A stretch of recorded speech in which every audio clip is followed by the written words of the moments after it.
freaking first cut. Golly. Welcome to the First Cut Podcast. I'm Rick Gehman, and this is your mega preview pod for this week's Arnold Palmer Invitational. It's storylines, it is our best bets, it is our one and done selections. Joining me to break it all down, Patrick McDonald is here. Patrick, happy Tuesday. Happy Tuesday, Rick. It's good to have you back. I hope you enjoyed your vacation. Got a little vino in your system. I saw you got a little golf as well. Yeah. And big week ahead for us. Kyle Porter is here. KP, I spent some time in Napa. I cannot tell the difference between any wine. Yeah, I want to be able to. Like, I wish I could. We just watched this great show called Drops of God. Have you heard of this? I might have heard of it. What's it about? Patrick? 2 thumbs up. So it's a fictional story. It sounds like a documentary because there's been documentaries made about sommeliers, but it's a fictional story about this guy that leaves his $150 million wine collection to either his daughter or his prize student. And they have a wine tasting competition to see who wins it, which sounds very very pretentious, but it's really sweet. And it's very good. Like, you guys should definitely watch it. Well, I assuredly would not be getting the $150 million wine collection. It's all the same. People talk about like, oh, I can taste the charcoal and the ink. And you're like, what the hell are you talking about? I could tell, oh, this is a white wine or this is a red wine. Barely. That is the extent of it. Greg DuCharme is here, and Greg's already causing trouble because the reason we were late is because we got wrapped up in a conversation behind the scenes with one of the hottest takes I think I've ever heard, and it comes from Greg. And I want to try to get to this, Greg. I think it just boils down to you don't believe that there should be time zones. And now this is not America. This is the world. There should not be time zones, and there should be a global time. I'm done with time zones. It doesn't make any sense to me. I have had so many problems with, okay, it's hey, can you come on at 8:30 Eastern? And well, that's literally the time zone that you're in. You live in Eastern time. Yes, I know. I'm Eastern. It's just too late. No, I'm saying I'm reaching out to other people, and it's wrong time, right? Well, there's a mix up. I'm an hour off because I got the time zone wrong. Wouldn't it be so much easier? Now, this would take a little work. I understand. By 8 billion people. The UN. The UN would be perfect for this. Everybody just operates on a single time zone. Okay. And it doesn't mean that you're operating in the middle of the night. If you're in California and let's say Eastern time, which would be my recommendation, was the world. Sure it is. Unbiased recommendation. Just my recommendation. So if you're 3 hours behind, instead of going 9 to 5, you just go from 6 to 3, right? That's when your hours are as a bank. That way, if I'm talking with somebody on the East Coast, well, 3 o'clock is 3 o'clock. It might be late for you. It might be early for you. It might be the middle of the night, but we all know exactly what time it is, and there's no more math. So no confusion. Just adjust your hours. So you'd have to go to a 24-hour, like everybody would have to do military time. Fine with that. But that's math. Which is, I do military time anyway. Yeah, I hate that. I've seen his watch. We'll be standing next to each other at a golf tournament. I'm like, let's see what time it is. I still have no idea. Yeah, you got to do math with military time. I think I might be in on this take, Greg. The take is okay. So just to be clear, the take is there is one time, but you're still expected to do your day around daylight. Exactly. Your daylight just might be 11 p.m. to 7 a.m. Yeah, exactly. Right. Lunchtime might be midnight in theory. So like what time does the Arnold Palmer Invitational start? Well, again, Eastern time is the recommended. Okay, so it would be it would be 7 a.m. Yep. And for Rick, that means it's like the middle of the night. It's very early in the morning. But it's still 7 a.m. to me. It's still 7 a.m. It starts at 7. Rick's being talked into this. I wake up at. I can assure you I'm not. At what would that be? I may wake up at 10 o'clock. That might be the time that Rick wakes up. So 7 a.m. is like 3 hours early. Wow. It's a 7 o'clock tea time. That's early. Here's I'm lost. Here's a better example. So the British, well, the problem with this is everything. Yes. I can't just name the one problem. I think the problem with this is like, what day are you going? Like if the British Open starts at 11 p.m., but it's supposed to run Thursday, like, I don't know. It gets a little confusing. So hold on. No, it doesn't really, because if this actually happened, it would just be, I assume we would just all go to Greenwich Mean Time, right? So what is it? GMT right now is it's like the next day, right? Or midnight. It's 10:12 p.m. on March 5th. So that is what it would be. And so we that would be in less than 2 hours, we would all be on Wednesday. Correct. Now that's the evening for me, right? My dinner time may be midnight in that case. That might be dinner time. That is a weird that it would be weird for it to switch to the next day in the middle of like lunch for Rick. Well, that's just my problem, because Greg has instituted Greg Mean Time across the entire globe. You know where this conversation stemmed from too, KP? I didn't. What was the genesis? Rick was raving about how he got to play at golf at 6 a.m. in Vegas because it's West Coast time, so he gets more sunlight. Mm-hmm. And Greg pretty much was like, Rick's having too much fun. That can't happen. Okay, of course. We need to change the entire world clock. World. Because Vegas is like the eastern part of Pacific time. So the sun gets here sooner. So I can have a 6:10 a.m. tee time. In California, I'd have to play at like 7:10 a.m. for the first tee time. This is that's a very natural reaction, Craig, of your friends having too much fun. So you need to change the paradigm, shift the paradigm for 8 billion people. Yeah. That's normal. It's not that he's having too much fun. It's just that like this difference, because my first thought is, oh, well, the time zones aren't doing their job. Right. One part of the time zone, the sun's not up. The other, it's up, and you're out on the golf course. Okay. How about double the time zones? Let's get more of them. Let's get 30 minutes between every hour. Let's do 30 minutes. Now I got to do so much math. That's Western Central Time. Okay. So Western Central. I will. Yeah. WCST. So our kids homeschool, and so we're just making up curriculum. I mean, I always tell my wife, you just got to stay one day ahead. Like, that's all it is. This might be our curriculum for the rest of the week, researching how time zones even started, who started them, why they are the way they are, why are you the way that you are. Then even KP, then you can talk about daylight savings, because that's coming up in the next couple of days. It's this weekend, yeah. And so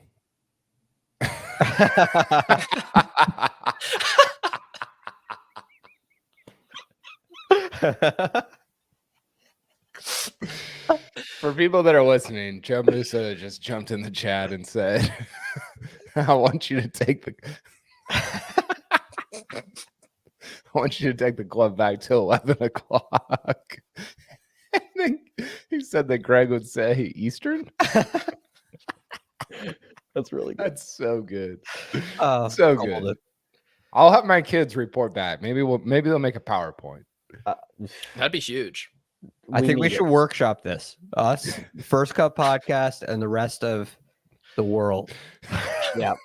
I thought you were going to say Porter family. I did too. Okay, well, if you don't like math, Greg, You might not like the calculations behind the OWGR rankings, which is in the news again today because officially LIV Golf has ended its bid for OWGR points. They have withdrawn their application.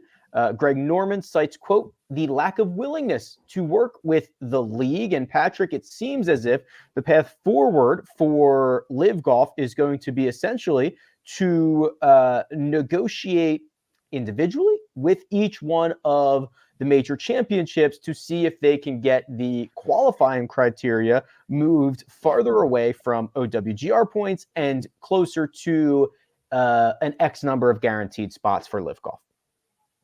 I got to catch my breath really quick. I think both can be true in this instance of, Greg Norman said they made, quote, enormous efforts.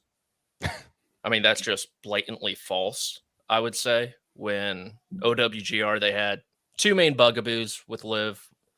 The main one was the closed shop, and LIV came to them and said, yeah, we only have 6 guys under contract that are going to be in the league no matter what. Then they come back. They're like, actually, it's 14. Sorry about that miscalculation. Greg DuCharme, talk about math. And then they're like, but we're doing LIV promotions. We're adding 3 spots for these qualifiers, the order of merit winner. Great.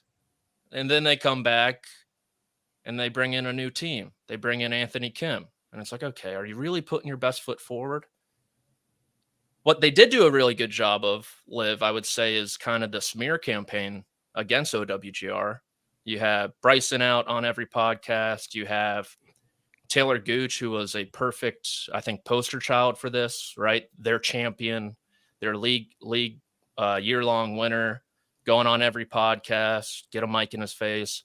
And now you have the hottest get a mic in his face. The hottest player in the world, right? The best player in the world, doing the same in Joaquin Niemann, tongue-in-cheek, criticizing the OWGR, who's run by the major championships, one of which is Augusta National, one of which just gave him an invitation to their major championship after his victory. That being said, I think it is it's somewhat baffling that there's a league out there with John Rahm, Dustin Johnson, Brooks Koepka, Bryson DeChambeau, Cameron Smith that isn't receiving points. But in the context of OWGR in this, the problem for LIV is we're not talking about those guys. We are talking about Taylor Gooch and how OWGR points is a pathway to major championships. The best thing that happened to OWGR, in my opinion, was Brooks Koepka winning the 2023 PGA Championship. Because if he doesn't do that, and if he doesn't win a major championship this year, the conversation around LIV and OWGR is completely different, because that would have been Brooks Koepka's avenue to major championships. So essentially, the OWGR has been unaffected by this. So they can sit on their hands and sit back and watch the 4 events that matter the most to them, the majors, because who runs the OWGR? The majors. And invite players like, Joaquin Niemann when they see fit. So I think both sides didn't put their best foot forward, to tell you the truth. The interesting thing, KP, so obviously there's a lot here, but the time aspect. So this was applied for by LIV in July of 2022. They were, as Patrick alluded to, denied initially in October of 2023 with some of that feedback that Patrick was going through. We knew that it takes about 18 months on average for kind of a decision to be made. And by then, a lot of guys were not going to have enough OWGR points. It probably wasn't going to matter anyway, unless things were going to be added retroactively. The other thing about this is not to confuse why LIV wants OWGR. I don't think LIV cares, or I don't think Bryson DeChambeau cares. Maybe Bryson does. Maybe he's a bad example. Brooks doesn't care if he's the 4th ranked player in the world, or the 40th ranked player in the world, or the 400th ranked player in the world. He cares about being in the major championships. And that was just the function of getting into the majors. If you don't have to deal with any of that and can still get your guys into majors, that's kind of the same end goal. Yes. Which, I think sometimes we talk about the OWGR like it's been around since the 1800s. It's very new. It's younger than I am. It's not even, when was it constructed, Greg? Like 1987? Definitely the late 80s. I don't know the 86. exact year. 86. 86. Okay. And so it's all made up anyway. I think the whole thing with LIV saying, oh, Bryson was on what's the LIV podcast? Fairway to Heaven. Fairway to Heaven. Yeah, there we go. It's like we fulfilled everything. And somebody posted like their list of requirements. They had fulfilled like 3 of the 7, like just very like basic, just math. Like just no, you don't have a minimum of 75 players on average in each event. Like you just don't. Like I don't. What do you want us to do? So what has happened is that LIV has basically just ruined the OWGR for everybody. We had this nice, like, uniform global system. Was it perfect? No. There was always tweaks being made to it. They just tweaked it 2 years ago, right? To adjust for, they added strokes gain data, which I think was a good tweak. So LIV just ruined, like, I don't use I use the OWGR to cite, like, hey, Rory's the number 3 player in the world or whatever, but I don't use it in my research. I use rickrungood.com or Data Golf, right? Because I don't care about the OWGR as it's currently constructed. I care about who is actually the 7th best player in the world over the last 6 months. Like who's playing the 7th best golf or the 4th best golf or whatever. And so congrats, LIV. You ruined something else that we had that was good. Like they just and it's annoying, right? Because they just run roughshod over all these things and then they try to play the victim. And you're like, dude, you're just like, you don't care about any of this. Like you are the definition of like a selfish, self-centered entity, and you're ruining all these things for everybody else. And maybe that's the definition of a disruptor, and that's what they would call themselves, but it's super frustrating as a golf fan. They're like the person you meet that's like, hey, I just tell it like it is. Like I'm not a butthead. I just tell it like it is. I'm that type of person. Exactly. Right? Exactly. Greg, the major championships here have continued to stay out of the fray above everything, as you know, we kind of thought they were going to do. They didn't need to get down in the mud and roll around with everybody. And now they get to sit back and say, okay, well, Joaquin Niemann, congratulations, you're in the Masters. Okay, Joaquin Niemann, congratulations, you're in the PGA Championship. They could do that and continue to invite who they believe are the best players in the world, because that's all. It also behooves them to have the deepest fields, have the best fields in golf, or they could write up, top 5 LIV golfers, top 10, top whatever. They don't have to, but they have, again, the option. They're not required to do anything. They continue to be in the best position. It's a single event. Each one of them is a single event, and they don't have to do anything they don't want to do. I mean, they do have to do whatever's necessary to preserve their credibility, and but that at the same time matches their goal. And their goal is to put the best field and put the best tournament on that they possibly can. So when they feel that somebody like a Joaquin Niemann has earned a spot and earned an invitation, they reserve the right to invite them. But they at the same time, they also have had qualifications for these major championships that have been going on for a very long time. And like the official World Golf Rankings, they've made minor tweaks when necessary. But they're in a very different position because they're not running a tour, and they don't have to contract players. They don't have to make promises to TV broadcasts that they're going to have certain players there who are qualifying based on certain, merit-based accomplishments. They don't have to do that, especially the Masters.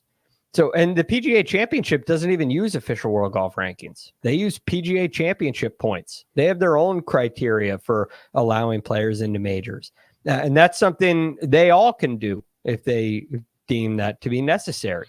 So you're absolutely right, Rick. The majors sit in a position that is that's well above the rest of the entities because they have the best events. Everybody wants to play in them, and nobody is fighting about whether they should play or whether the majors do things the right way.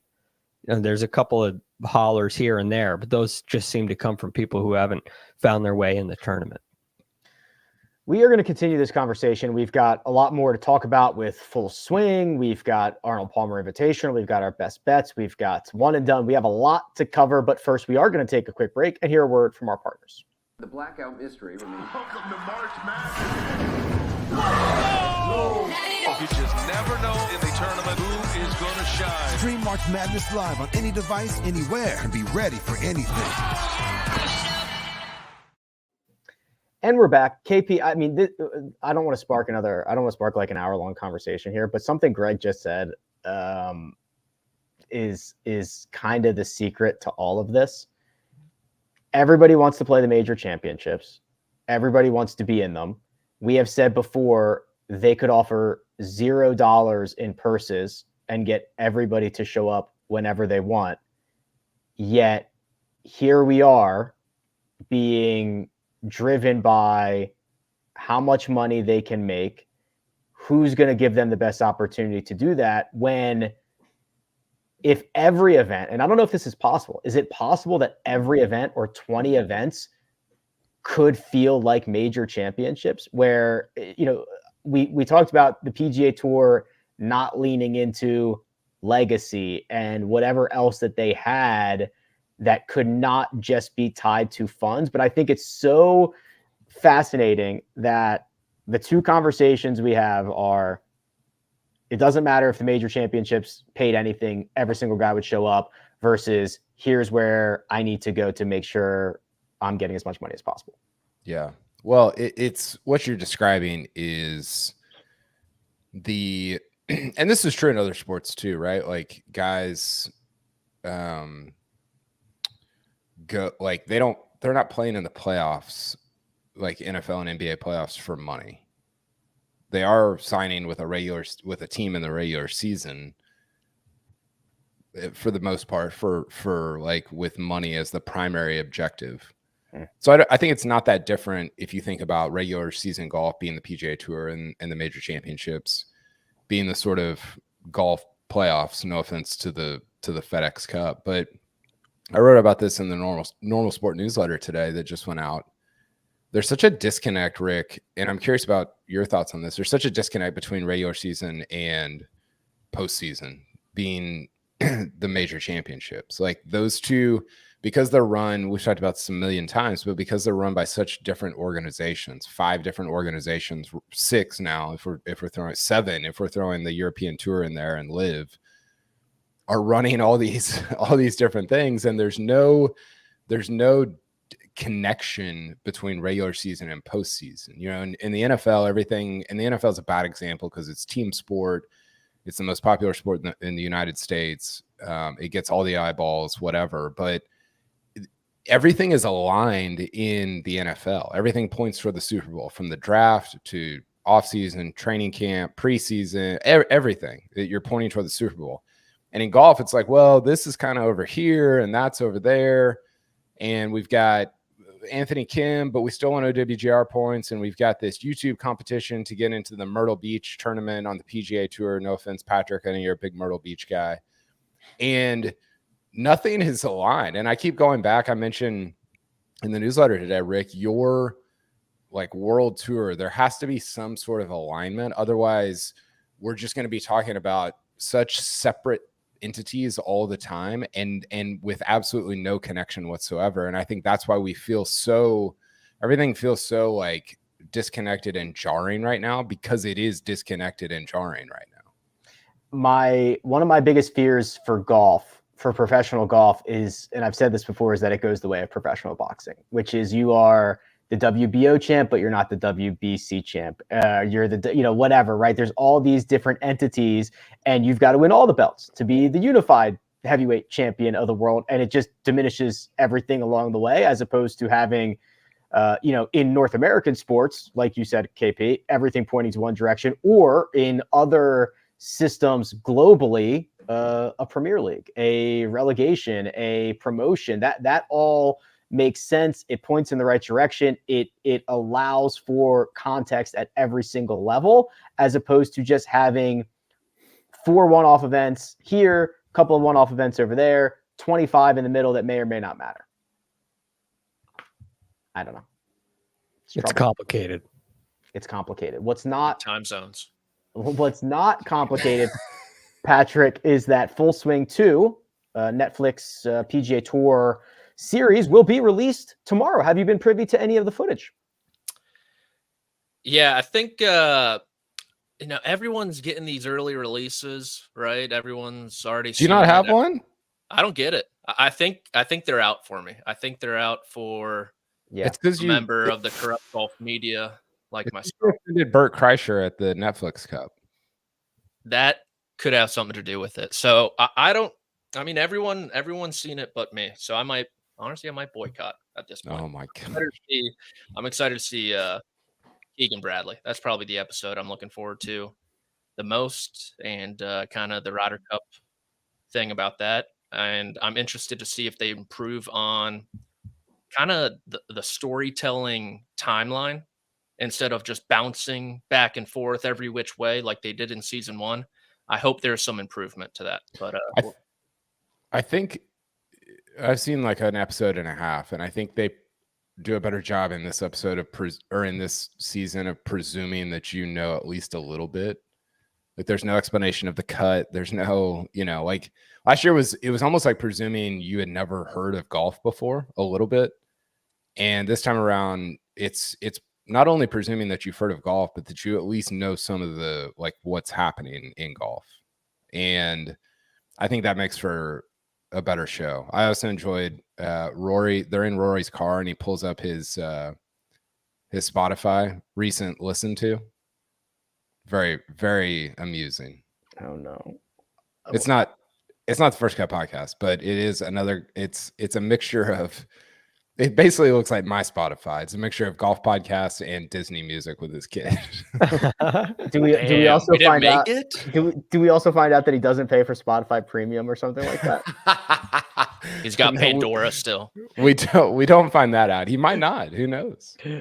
Greg, it is so the way that and I have not seen any of this. Now the way that it is presumably going to work again is each episode per se will be about a specific golfer. It's like Matt Fitzpatrick, Alex Fitzpatrick, Keegan Bradley. Like we've seen the names Ricky Fowler, again, Adam Scott, Tom Kim, which is kind of what they did last year. But to Patrick's point, there were moments where it was like, oh, Mito's in the mix. He didn't win, but we haven't gotten to like the Justin Thomas episode yet. And Justin Thomas won that event that Mito. So they're like, it was a weird timeline situation. I do think that the overall plot line takes us to the Ryder Cup, which is probably like the last couple of episodes. So there is kind of a, maybe in a way that didn't necessarily feel like last year, what's the story? What's the season arc compared to just the episode arc? I feel like this season is more likely to have a series arc.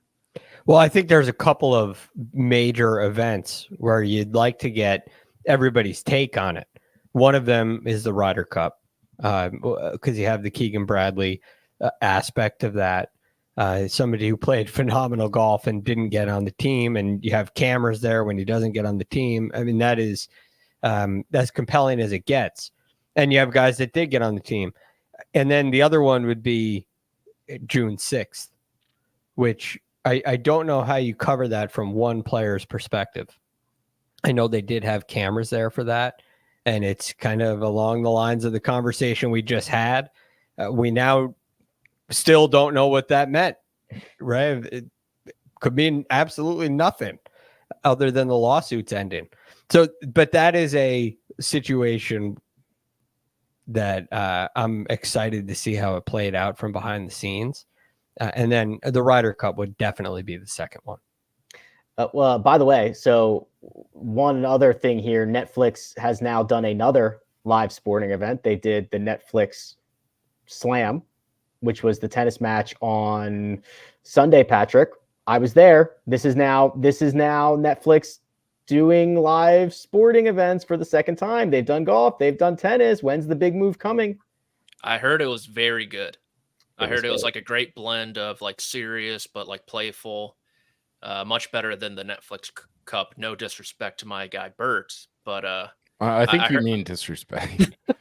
Yeah, you've been quite clear on that. I'm trying to get on their good graces here, Kyle. I'll send know? you a password. Actually, I think I'm not supposed to do that. How? Oh God! It now comes we're out all- tomorrow. Okay. Now we're all blocked out. How was it? How was it viewing? It's always weird because you feel like you're part of the show, right? Like they're like, hey, you've got to be in your seat by this time, and like here's what's gonna happen. And you like, I didn't pay for tickets, obviously, right? Like you've been invited, so it feels like you're part of it too. Like you're part of putting on a good show and making sure that it's being good. It's going to be viewed well on cameras, and like they try to wine and dine you and all that stuff. So it's like part of that is I'm there because I want to just have an enjoyable day, but tennis is pretty cool live. That's the first time I've ever seen like that level of high tennis. And you're right in that it is like tennis point by point can be very, very competitive, but it can also still be fun. And it can also still be interesting. And they did it with, it wasn't like a full, like it was just like I think it was like best of 3 sets. It went to a tie break after the first 2, which is fine. But I don't know how it came across on Netflix, but it was a really cool feeling inside the arena. Nice. Yeah, tennis has a good way of kind of like pre-majors. They do this thing where they have all the top players mic'd up, and they're kind of just like messing around, doing exhibitions, like the guys mixed with the girls, and it's always it always does rounds on social media. The players seem to be pretty good about it. Yeah, it's cool.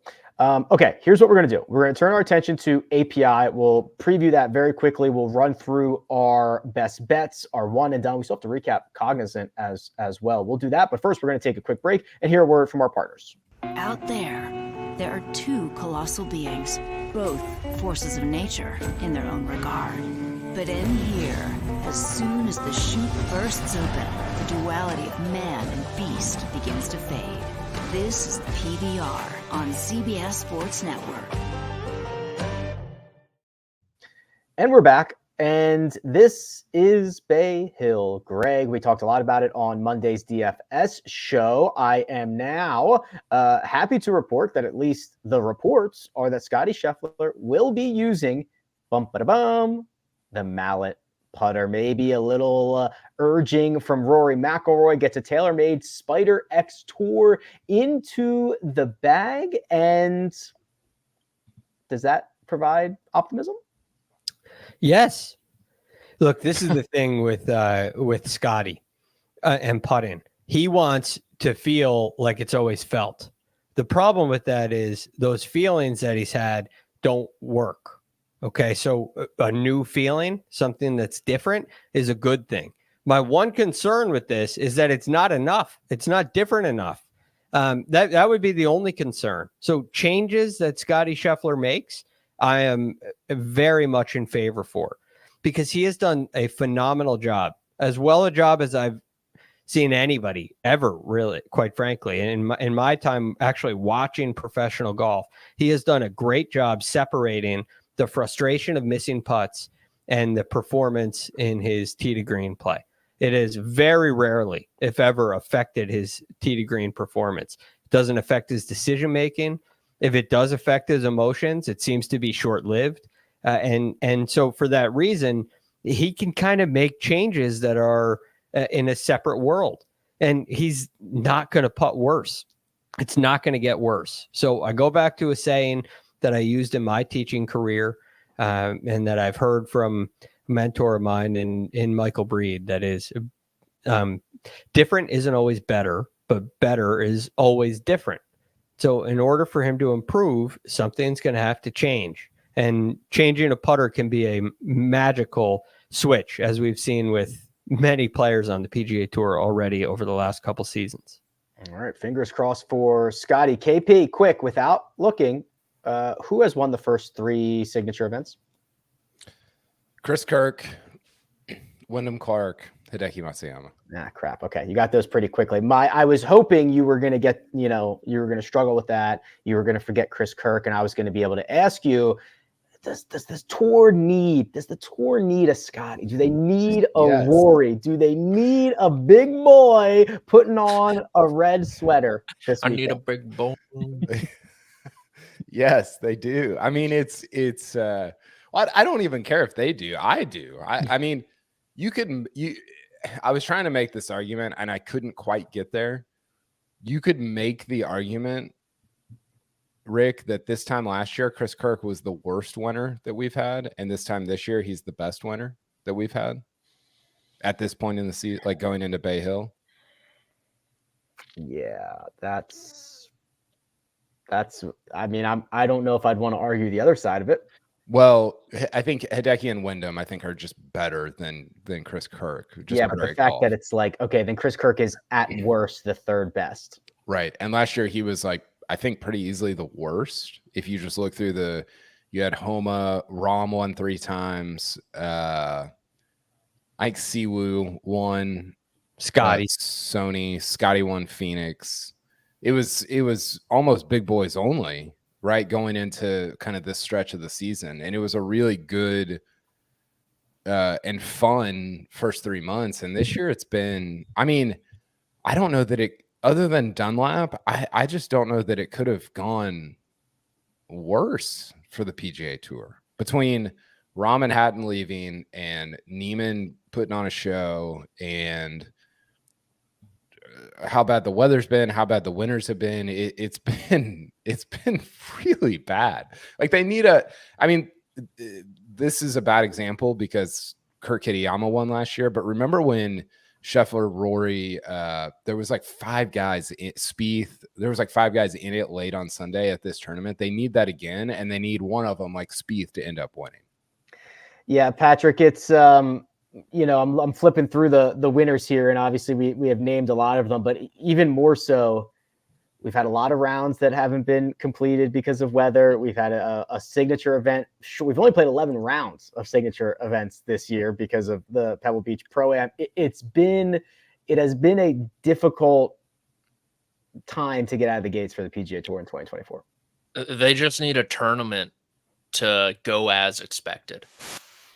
Like literally, that's all that needs to happen with a good winner. I mean, okay, the Genesis Invitational.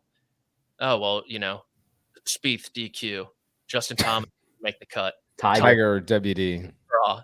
Like, are you kidding me? Yeah. They legitimately just need a tournament like this one with all the big boys to go off without a hitch. And if it turns out, like Kyle said, the leaderboard last year, which was Spieth was hooping it from everywhere. Cantlay almost posted a number. Rory and Scheffler, they always seem to perform well here. Hovland was in the mix too. Then it will be easily the best week on the PGA Tour. I'm hopeful that this weird first part of the season, Rick, means just an insane major run. Because last year it kind of flipped. I mean, I thought Masters and PGA were pretty good. Masters, you got Rahm, Brooks, although it wasn't super dramatic late. And then PGA was really good. You got Brooks and Hovland late. But then after that, it was pretty. I mean, Wyndham was exciting, but it wasn't a great winner. And then Harmon was not exciting and not a great winner. No offense to those guys. And I'm hopeful that it flips. Like you get bad first 3 or 4 months, and then the major season is just lights out, just awesome. Have you seen that? I don't know if it's a meme, but it's that drawing that goes around the internet where it's a drawing of a horse, and the first half of it is beautiful and realistic, and then by the time you get to the front, it's like a stick figure. And I remember somebody last year said your 2023 major championship season. Yes, exactly. Which I think it was Zephyr over at golf. Is he golf.com? I can't keep anybody straight. Golf.com's an outlet, yes. Well, I know that. I don't know who you're referring to. Zephyr Melton. Yeah, that was one of my favorite tweets of last year. Well, we're gonna start naming some names here. We'll go into our best bets, but we need to quickly. We never got a chance to do this because of the Monday finish. Recap the Cognizant betting board, and we can do it very quickly because it wasn't very good. KP, you kept us with any green here. You got Tom Kim over Eric Cole. No sweat there. Eric Cole missed the cut and didn't even sniff anything but the bottom of the leaderboard. And then you dirty little dog, you went over and picked a live winner. Joaquin Neiman, 11-1. Live Cash show. it up. Yeah, noted live fan. Kyle Porter picks King Abdullah Economic City champion Joaquin. I got a little excited there for a minute. I thought I was going to double dip with Keith Mitchell making a late run at PGA National, but yeah, not a great week. Neiman, I actually stole it from your newsletter, Rick, or I didn't steal. I used your newsletter because you were talking about how good Neiman was specifically at that golf course and how good he's been recently. So shout out to you for the winner there. Thank you, Josh. You can allocate half of those winnings to my ledger. Then we'll be good to go. Am I even over? Or have I broken even yet? Here we go. No, I haven't. Wow. Jeez. How? That was an 11-1. You're close though. You're close. You're one bet away. Oh my God. Is this right? We say this every time, and then Josh will list out all the bets, and we're like, oh yeah, we did. I haven't had any green on my board in a very long time. Yeah. So go to Josh. Let's do the best bets from last week. Oh, Mark got us. Ben Silverman top 40. There you go, KP. KP and Greg and myself are winning in the best bet department. Yep. That's good. Yeah. That's good. Nice. Yeah. Patrick, you and Mark are essentially tied. How does that feel? It was I kind of called my own shot. Sepp Straka just completely crumbled around the bear trap, missed the cut by a couple. And there you have it. But I almost went with like a Scotty Scheffler top 40 this week at minus 1,800. just to, kind of like a free throw. Got to see the ball go through the hoop situation. Yeah. But I decided against it. I used a more aggressive approach instead. Well, let's see what Patrick has done. Let's reveal the grid for the Arnold Palmer Invitational. If you're new here, we take $100. We put 50 on the matchup of our choice, 10 on two separate outrights, 30 on a finishing position, and then Josh gives us a little extra credit, which we'll give that look in just a few minutes here. Let's start down at the bottom and work our way up with the matchup. Greg, tell us what you've gone with for this week's API. I've gone with Jordan Spieth over Colin Morikawa. Rick, this is something we were talking about a little bit yesterday, the paths to victory out here. And as your club head speed goes up, your paths to victory increase. And Jordan Spieth may be an exception to this because he has a phenomenal record here. He's finished top 5 both years, tied 4th both times, actually. And he doesn't hit a lot of fairways here. He just figures out how to score. And it does seem this year like he's driving it even better. So I have some pretty high expectations for Jordan this week. And Colin Morikawa, I may have stayed away from this if Jordan wasn't the underdog in this one. But I just feel like the paths for Morikawa are more limited. So I went with Jordan, and I'm hoping that this turns the tables from last week. Spieth plus 105 over Colin Morikawa for Greg. Patrick, you're up next, please. Speaking of tables, I am picking on Tommy Tables, Tom Hoagie. I'm taking Chris Kirk minus 120 over him. Hoagie's actually playing really good golf at the moment. Played well at Pebble Beach, played well at Riv, but he hasn't really figured out Bay Hill. And I think that's because, he's just not a good driver of the golf ball. Not long, not super straight. And when you're missing fairways, that iron play, which is his strength, is not really going to do him a lot of good. So I like Chris Kirk minus 120. Hit the ball really well last week. Plays well around here. 4 top 15 finishes in his last 5 starts. So I think Kirk could contend again. Yeah, minus 120 over Tom Hoagie. KP, you and I have picked some matchups with those big boys we were talking about at the top of the board. Where did you go? Yeah, I went Xander over Victor Hovland. Xander getting plus money over Hovland. Hovland's been not bad this year, but just a little bit off. And Xander, I don't want to pick him to win, but I'm good picking him to top 6 or top 3 or whatever you want. So Xander plus money against pretty much anybody besides Scotty is an auto bet for me. I took Scotty Scheffler minus 130 over Rory McIlroy because this line was talking, gentlemen, and I was listening to it because Rory McIlroy, for all the fine play, nothing great because of who he is, the fine play, but the absolute elite shredding of Bay Hill to get Scotty Scheffler minus 130 over Rory McIlroy when Scotty cannot putt and is coming off one of his worst approach. This says to me that Vegas knows that Scotty is going to shred Rory McIlroy this week. That's what this says. I'm listening, and I'm on it. It sounded like you were arguing the Rory side of things. It did. I know. That's the point. That's the point. Like it should be the Rory side of things. So when you get a Scotty minus 130, they know more than you know. That's what I hear. Like they're sending him putters and yeah, exactly.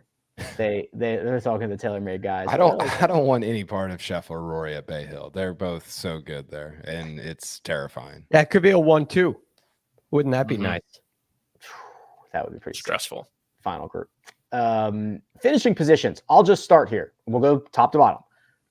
I took Will Zalatoris top 10 plus 275. He's back. This is a golf course that asks you to hit a lot of long irons, allows you to separate yourself from the field. He's been great. I have no concerns. Top 10 at plus 225. Because as soon as he wins or as soon as he starts contending more, like we're not going to see numbers like this on Zalatoris anymore. KP, your finishing position, please. Yeah, crooked sponsor exemption into the elevated signature, whatever it is, event. Adam Scott, he's playing really good golf though, and played well at Riv. So I've got him to top 20 plus 150. He's been just awesome. And I heard Greg talking about this earlier. You guys talked about it on Monday as well. It's a long iron golf course. It's a 230, 240 golf course because of all the long par threes. Adam Scott's pretty good from that range. So I like him to top 20 this week. Yes. The big difference between Webb Simpson getting a spot in this event and Adam Scott getting a spot in this event. Adam Scott's been phenomenal. Both of them in on invites this week. Patrick, ooh, look at this. Going north of the border for your top 20. Speaking of Webb Simpson, I got to get into that guy's like networking masterclass. I was looking through the PGA Championship invites from last year, and they gave him one too. He was like world number 150 something. He's very likable. He's great, and that's why I wrote in the newsletter like I just disagree. I just fundamentally disagree with the sponsor exemption. I think overall, but especially into signature events, and it's hard because it feels like you're coming at Adam Scott and Webb Simpson, like two of the nicest guys on the PGA Tour, but it has nothing to do with them. It's just the act itself. Yeah, you're hating the game, not the player. Exactly. Yeah. A player I love this week is Corey Connors, top 20 plus 165. 3 straight top 21 finishes around this place. He's like bubbling at the surface, right? He's simmering a little bit, and he gets going during the Florida swing. Had a decent go about it last week at the Honda. So I think he gets it going for a top 20 at plus 165. Greg, a name that we talked about fairly extensively on Monday's show. Where'd you go for your finishing position? I went with Luke List, top 30. Which I really like. I mean, looking at his record here, he's got a T17, a T7, and a T10. Those are his first 3 starts in this event. He missed the last 2 cuts in 22 and 23. And between those 2 events, lost over 13 strokes putting. He has made a big change on the greens. I mean, with his putting improvement and his ability to handle long, thick rough, his ability to hit those long, high iron shots, and his ability with the driver, I think Luke List getting inside the top 30 is pretty safe. Let's wrap this up with a couple of outrights from each of us. I see, just a hair of overlap here. So let's go, Patrick, with you first, please.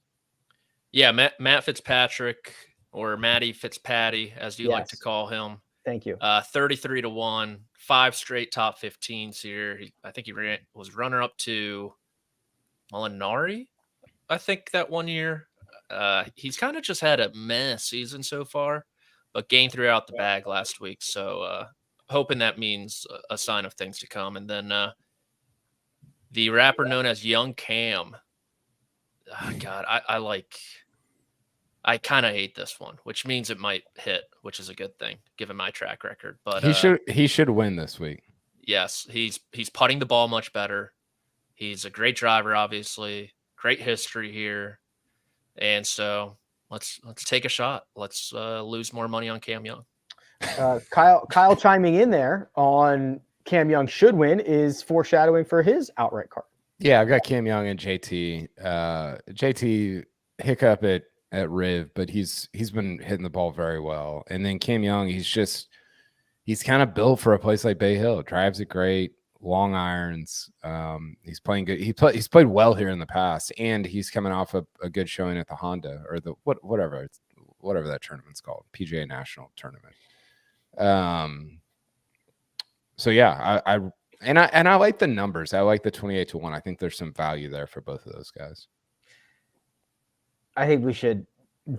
I know we need money on the PGA Tour, but we should do away with sponsors' names for tournaments, or everything should be presented by. It needs to be the Palm Beach Classic presented by Cognizant, or just the name of the I love that they used to do like the tour goes to LA or whatever. Like it should just be the LA event, or I don't know. It should be the location. The LA Open. The LA Classic, the LA Shootout, the LA whatever. I don't care what it's called. Just not sponsor names. Sounds like more live fodder to me. Could you imagine if it was the Honda Super Bowl? I mean, it has bowl. It seems like bowl games are kind of a joke that they're named that way. Well, it's not even that. It's like week 5 of the NFL season presented by Apple. Right. The Apple Week. Apple Week. Right. Oh, well, remember they won back on Apple Week. It's crazy. They all got free iPads. Mahomes went nuts on Apple Week. My two outrights, Victor Hovland, Harris English. Victor, I'm just trying to catch, kind of breaking out of this slump a little bit on a golf course that should be able to magnify some of his strengths. And then Harris English has just been playing way better than I think people realize. And the more difficult the golf course is, I think that is better for Harris English. If we continue on this trend of longer shot winners, I think English is pretty live and he seems to be healthy for the first time in a while. Greg, we talked about that a little bit on Monday's show as well, but your two outrights to close us out here. Well, one, Ludwig Oberg, just feel like you guys talked about Cam Young should win this event. I feel like Ludwig should win this event. Yeah. It is a perfect setup for him. With his ball striking ability, it's fantastic. And it felt like he putted pretty poorly on the West Coast swing and still was able to contend and compete. So it feels like he's got a little more room to improve.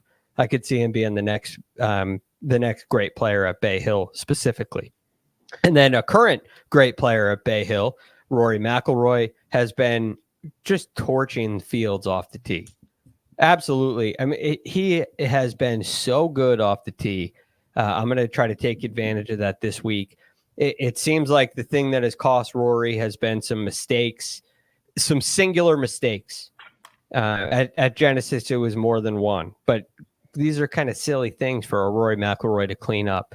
And I'm not overly concerned about the putter, although last week it was cold. I didn't think it looked bad. I just thought it was cold. And Bay Hill has a way of heating things up for Rory. It's his best driving season so far since 2014 and 2016. Those are the only two seasons that were better. And 2014 is a pretty good year. What kind of number can you get for Rory to win the FedEx Cup? Probably 1 to 2. Worth it. That's actually my best bet. I'm actually looking to see if I can find a. I don't think I can find it. Well, you know what he's been doing this year? He took away all the long tees out of his golf bag. Did he really? He's teeing Yeah. everything down, and it's just like 315 to like 330 center So- cut every Great. time. So, is that true? Yeah. So Mark and I had a conversation last Thursday after the first round at Honda Cognizant about how he was standing. Mark said that he talked to him about this. He was standing really close to the ball and almost trying to hit this like squeezy cut type drive. I mean, for him, it's like, okay, it's still 328 or whatever. It's not like a, but it's a little bit of a fairway finder. So those two things are probably related. Mm-hmm. Interesting. McElroy, Oberg, Young, Fitzpatrick, Thomas, English, and Victor Hovland for the outright wagers. Now we get an extra 50 to do anything in the whole wide world that we would like to do with it. Josh, do we have that slide? Oh, there it is. Okay, we've got a couple of top 20s and then something, Patrick, that just says Scotty Scheffler. Is that to win? Just I was too excited with this pick that I couldn't finish my sentence. But yes, it is to win. Okay, so that's Scotty Scheffler to win at 7-1. This is really going for it here. I like how you went from Yeah. a Scheffler top 40 at minus 1,800 to a Scheffler win at plus 700. Let me hit you guys with some facts. I did a little research like my boy Aaron Rodgers. Since the beginning of the year, Scotty Scheffler ranks first in total strokes gained, first in strokes gained tee to green, first in strokes gained off the tee, first in strokes gained approach, and third in strokes gained approach or around the green. Of those who have played 10 rounds at Bay Hill minimum, Scotty Scheffler ranks first in total strokes gained.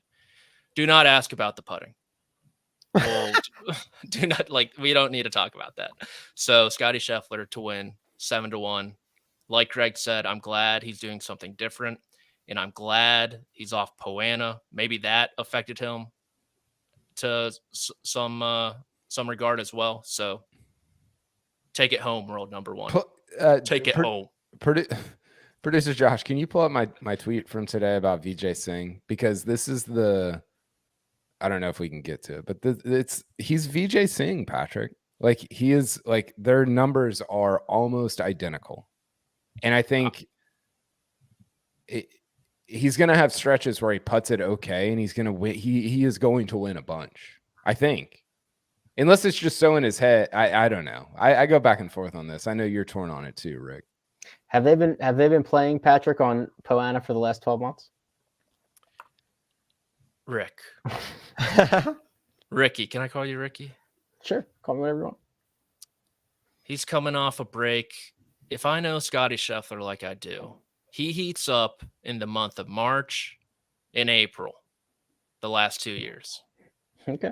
I hope it's time so. for him to heat up. Okay, so this is Scheffler. His last 5 years. Okay.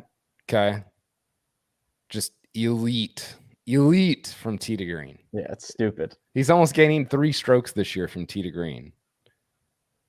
He's 2.81 and losing 0.3 putting.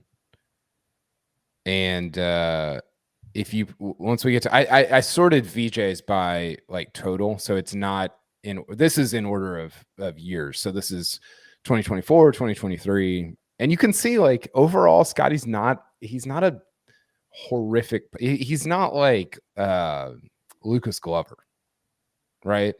I think sometimes we talk about him like that because the numbers from week to week can look really bad, but overall he's not awful. And then so I pulled up VJs and it's like exactly the same. Sorry, I don't know. Yeah, where's the VJ one? I don't know. Oh, Producer I Josh see is it. looking I for see it. Oh my God. No, it actually is like I thought it was the same one over and over again. Okay, so do we know what years these were? Do we have an idea of what year that top one was? So the top one is 2004 when he won 9 times. He Okay, lost so strokes. that's what I wanted to know is how many wins he had. He lost strokes putting and won 9 times in 2004. Yeah. How does that even happen? Yeah, I think I think the fields are a little bit softer. But could you imagine if Scotty has won 9 times in a year? He should. That's what I'm saying. Is like these Yeah. look, and I think the underrated part about Scotty is sort of the underrated part about VJ. Look at this around the green game. Like they have really, really good hands. Mm-hmm. I think Greg's talked about this with Scotty. Like his hands are so good, like really, really good. And it's just the putting is obviously the problem. So I thought it was interesting. So Scotty Scheffler, the new VJ Singh, 7-1 to win for Patrick. Greg, your best bet, extra $50 going where? Well, the good news is both of these things can be true. So Scotty wins, Adam Scott top 20, right there with Kyle. I love the way that he's been driving the ball. I think his putter in general has improved over a long period of time. And I think he's going to come show the world that he's worthy of this sponsor's exemption this week. He's going to prove it to me. I don't care. Prove it to God. Top 20 for Adam Scott plus 150. I went with the Frenchman, Matthew Pavone, top 20 plus 230. I think he just might be really good, right? Yeah. Like, I mean, he's been on a great run globally. He finished T28 last week, which was, I think he was kind of in the mix more than that. I mean, he's been playing great golf, and I'm not sure it's going to stop anytime soon. I think we have to start taking it a little bit seriously. So plus 230 for Pavone to finish inside the top 20. KP, round us out, please. Sammy Burns, top 20. I think him and Ludwig had the most underrated West Coast swings. He was really good, really consistent. And now he's in Florida where he enjoys putting on those greens. That's right. They call him Bermuda Burns. Okay. One final thing to do, gentlemen, that is to reveal our one and done selections, in which I am going to ask Josh to do right now. And we have 6 different picks, 6 lone wolves, 6 out there in Patrick Panic City in a $20 million purse, $4 million to the winner, because there is a cut this week. Patrick, you are currently residing in the basement, $951,000. Who have you selected? I have picked world number 1 and your 2024 Arnold Palmer Invitational winner, Scotty Scheffler. I don't know if you guys are big Office fans, but I am. And the when they do the rabies race, and Andy's just behind Kevin going slow, using him to block the wind. That's what I'm doing right now. Then I'm going to pull to the right and race by you guys. I, unfortunately, doing the math in my head, can't get into the top 5 with a win if everyone misses the cut in front of me, which is disappointing. But I'm excited to get up to 6 maybe. Patrick is What you're talking about? The overall. Okay. I'm more than 4 million behind. Yeah, the overall, where there's 800, 900, 1,000 people or whatever there is in the run your pool. So Scotty Scheffler for Patrick. Mark has gone with Matt Fitzpatrick. He has $1 million. Greg has a $500,000 lead on Mark, 1.5 million. He has opted to go with Ludwig Oberg. Just like Patrick here, right? I mean, this is the guy that you think's going to win. You better play him in one and done, especially in an elevated event like this. I like that, Greg. Yeah, pretty simple. I mean, in hindsight, right now, I feel like Josh probably made the best pick on the board, but I'm happy with mine. I went Cam Young. I think Patrick's a week early. I'm taking Scotty next week at TPC Sawgrass. I think Cam Young's going to win this. I think we all took guys that were like, I think this guy's going to win. 1.7 million for Kyle. Cam Young. I'm at 1.8 million. Is that how you guys do one and done? Well, I mean, I think there's Why did you tell me this? There's weeks when you're like, okay, this guy, I'm pretty sure is going to finish in the top 10. And I think all of our guys were like, I think this guy's winning this week. Yeah. We got to make a move. I went with Patrick Cantlay, 1.8 million. Plays well in big money events. Has played well in the signature events this year. He's not getting guaranteed 4 rounds this week, but when you can like almost guarantee him 4 rounds, he gets himself to the top. And I just wasn't ready to fire Rory or Scotty yet. I just got nervous. So I went with Patrick Cantlay at 1.8. And then Josh, who has taken the lead and crested $2 million, has taken Rory McIlroy. That is a good pick. Yeah. I think it's probably the right pick. It's the luxury of his position. Yes. Yeah, 4 corners rest of the way till August. I'm saying he's in control. Rory, I think it might still be early. The big number in Florida is kind of, a lot of water. Let these guys play Rory.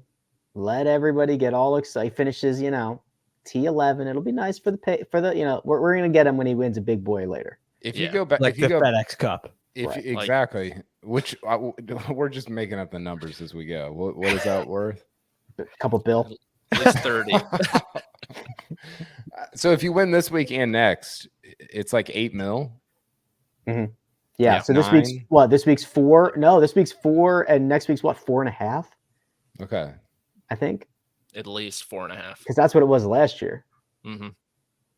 So you're talking about you can go on an $8.5 million run in 7 days. That's what we're doing. Cam Young and Scotty back to back. Wow. Somebody will do it. Somebody in our run your pool will win both. Yeah.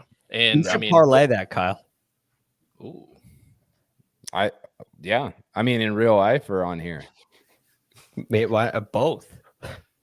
I don't do a lot of whole life or real life betting. I bet my kids for ice cream, and I lose. That's probably that's probably why you don't do a lot of real life betting. Exactly. And I'm right there with you. If all you have to do is look at my Cognizant Classic betting card. Any final thoughts before we get out of here? Nope. Going once, going twice. Kyle, just make sure your kids have the PowerPoint on Greg's desk by what time you want that, Greg? Well, let's say let's say 5 o'clock Friday, my time. Well, yeah. Why don't you? Okay. The time. Yeah. Why don't you just commit Friday, the time? I don't know. Joe, how's Joe still with us? How's anybody still with us? I don't know. He's a saint. That's how. Okay. That'll do it. We'll be back Thursday, Friday, Saturday, Sunday, round by round recaps for the Arnold Palmer Invitational. Big thanks to producer Josh, who does all the hard work behind the scenes. Greg DuCharme and his time zone takes are available at The Real GFD. Patrick McDonald at P McDonald CBS. Kyle Porter at Kyle Porter CBS. You can find me at Rick Run Good. This has been The First Cut. We'll catch you next time.